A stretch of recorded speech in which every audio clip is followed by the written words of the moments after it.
AutoLine Daily is brought to you by Borg Warner, feel good about driving. Bridgestone, your journey, our passion. Dow Automotive Systems, improving durability and increasing design flexibility with Betamate structural adhesives at dowbetamate.com.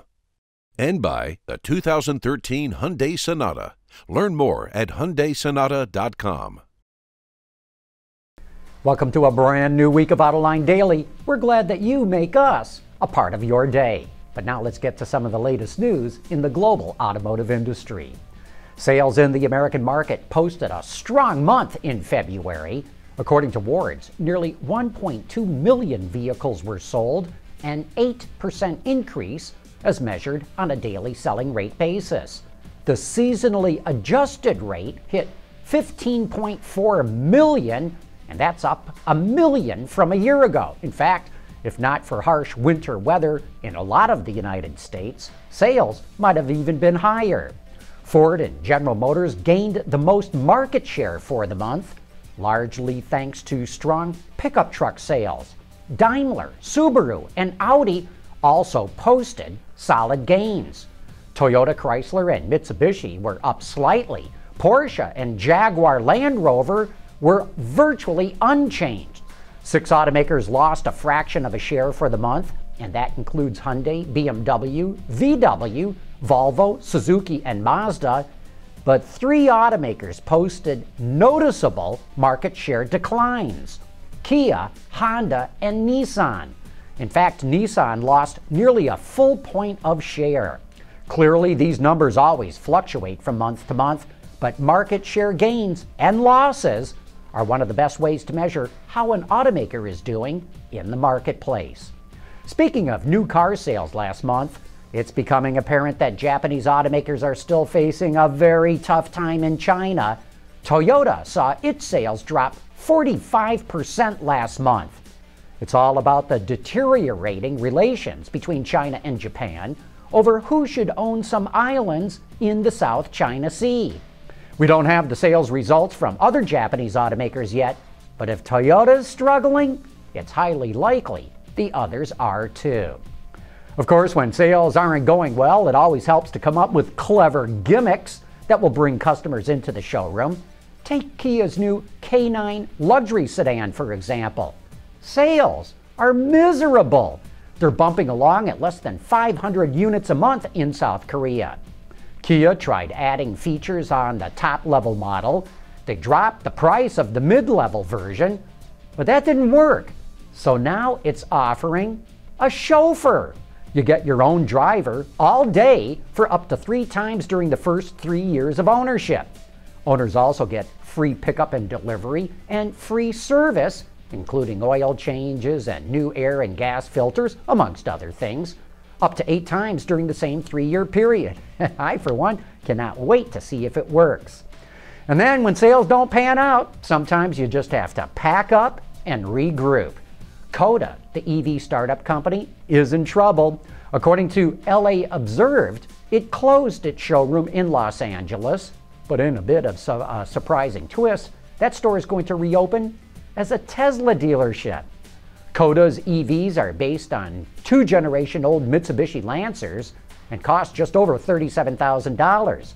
I got a chance to drive one last year, and even though the styling is unimpressive, it drove surprisingly well. Click the link in today's show notes to see my entire review of the car. The skyline in Detroit is looking a lot darker than it used to, but there's a reason for that. Birds, to be more specific, migrating birds. It turns out that Detroit lies right smack dab in the middle of a migratory bird path. Estimates of deaths from birds running into skyscrapers range from millions to 500 million annually. That's not just in Detroit, of course, but the people at General Motors have been encouraging their employees at their skyscraper headquarters to turn off their office lights at night in hopes of protecting those birds. The lighting shutdown takes place during the spring and fall migration months. Coming up next, we'll take a close-up look at the all-new Mazda 6. You know why I pulled you over, ma'am? I need you to recalibrate the Doppler shift on the return signal. Radar's on the frisk. Do Sonata drivers know something you don't? The Sonata from Hyundai. Hi, my name is Derek Jenkins. I'm the Director of Design for Mazda North America, and we're here today to talk a little bit about the new Mazda 6. So let's take a look at the front end here. You can see we have a completely new face to our vehicles. This is a lot more upright than the prior generation. You can see a lot more three-dimensional through the detailing, very deep set headlights, and a really pronounced lower chin. This makes a car look really low and sporty on the road, very dynamic and actually quite aggressive. Along the side of the car you can see very key pronounced front fender and really long hood this time around. We pulled the A-post a lot farther back. That gives the car a very dynamic feel and really emphasizes the power of the hood area. Along the side you can see we kept the cabin really slim from the side view, and again that gives you a very sporty coupe-like profile. In addition to that, really fast what we call the D-pillar.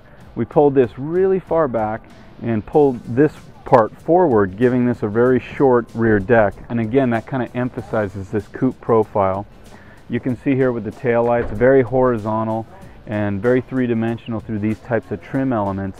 What's important here is this makes the rear end look very horizontal and really wide on the road, which is ideal for a sports sedan like this. Let's take a look at the inside real quick and I'll show you where our priorities were in here. You can see through the dash very horizontal elements. All these key elements really give this sense of width in the interior. In addition to that, we kept it very compact around the steering wheel. Small diameter wheel, but with a thick rim, really gives and emphasizes that sporty feeling on the interior. Lastly, the craftsmanship and all the details and materials. We have really matte, fine graining through the dash. Also, all of our aluminum trim and our satin chrome, very high quality, very precise, and really geared towards craftsmanship to really give the interior a very upmarket feeling in its class. And that's pretty much it. That's the all-new Mazda 6. Thanks for watching. Mazda really seems to be onto something with this new 6 and all that Skyactiv technology. But now it's got to get these cars in its showrooms and convince more customers to try them out. As we pointed out at the top of the show, Mazda lost market share last month in the American market. And that wraps up today's report. Thanks for watching, and please tune in again tomorrow.